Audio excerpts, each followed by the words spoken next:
Hello મિત્રો, મારા first બ્લોગમાં તમારું હાર્દિક સ્વાગત કરું છું. હું છું મિત અને હું છું દીપિકા. શ્રાવણ મહિનો ચાલુ થઈ ગયો છે. આજે આપણે જઈશું શંકર ભગવાનના દર્શન કરવા માટે.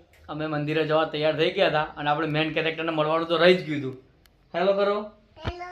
નામ કહી દો. નામ પ્રિયા. આપણે ક્યાં જવાનું છે? મંદિરે જય કરવા. બધાને કહી દે અમારા વિડીયો લાઈક કરજો, કોમેન્ટ કરજો, સબસ્ક્રાઇબ કરજો. હર હર મહાદેવ. ઓમ નમઃ શિવાય. તો અમે હવે બાઇક લઈને નીકળી ગયા હતા, પણ રસ્તામાં એટલો બધો ટ્રાફિક છે ને અત્યારે કે હવે અમદાવાદ જેવું કડી થતું જાય છે. એમાં કડીમાં એક જ રસ્તો અત્યારે ચાલુ છે, એટલે બધી ભીડ અહીંયા હોય. ફાઇનલી હવે અમે ભવનાથ મહાદેવના દર્શન કરવા માટે પહોંચી ગયા છીએ. હું દીપિકા અને શ્રીયન ભવના દુઃખ હરનાર ભવનાથ મહાદેવના દર્શન કરવા માટે ફાઇનલી પહોંચી ગયા છીએ.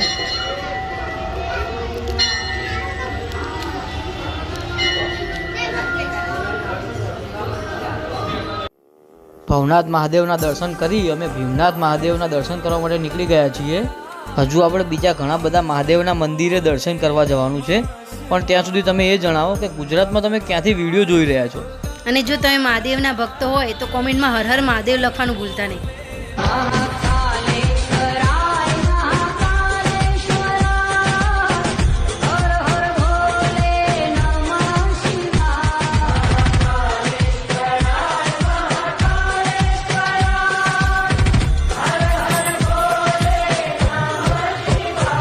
ભીમનાથ મહાદેવના દર્શન કરી અમે તેજસ્વર મહાદેવના દર્શન કરવા માટે નીકળી ગયા.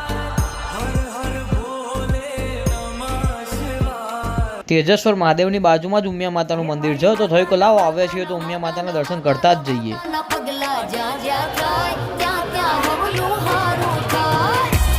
અમારા કેમેરામેન દીપિકા, અરે મેન નહીં વુમન, અમારા કેમેરા વુમન દીપિકા તેજસ્વર મહાદેવનું વિડીયો ફૂટેજ લેતા હતા, પણ વિડીયો રેકોર્ડિંગ ચાલુ કરવાનું ભૂલી ગયા. અરે क्या करूं मैं इसका क्या करूं.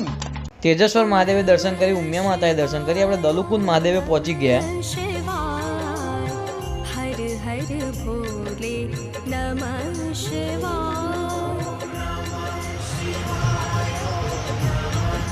દલુકુંડ મહાદેવે દર્શન કરીને અમે નીકળી ગયા તાલુકા પંચાયતની બાજુમાં આવેલા યવતેશ્વર મહાદેવના દર્શન કરવા માટે.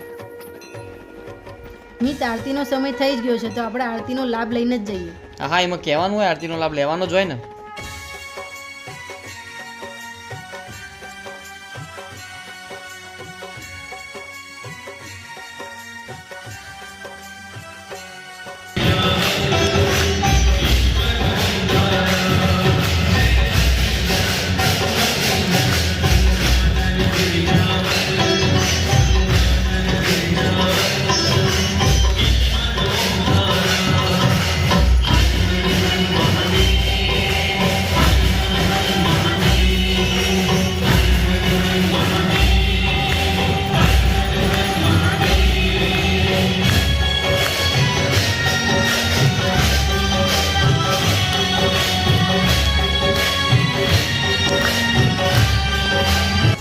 બધા પોતાની મનોકામના નંદી મહારાજના કાનમાં જણાઈ રહેતા, તો દીપિકા કેમ પાછી રહી જાય? એ પણ પહોંચી ગઈ હતી નંદી મહારાજના કાનમાં પોતાની મનોકામના જણાવવા. નંદી મહારાજ, તમારા કાનનું તો આ જ બનેલું છે.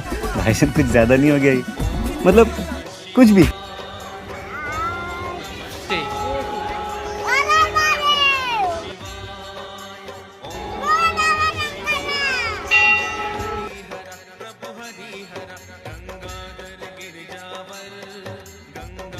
તો ફાઇનલી આપણે ઘેર પહોંચી ગયા છીએ અને અહીંયા આગળ આપણો બ્લોગ પૂરો કરીએ છીએ.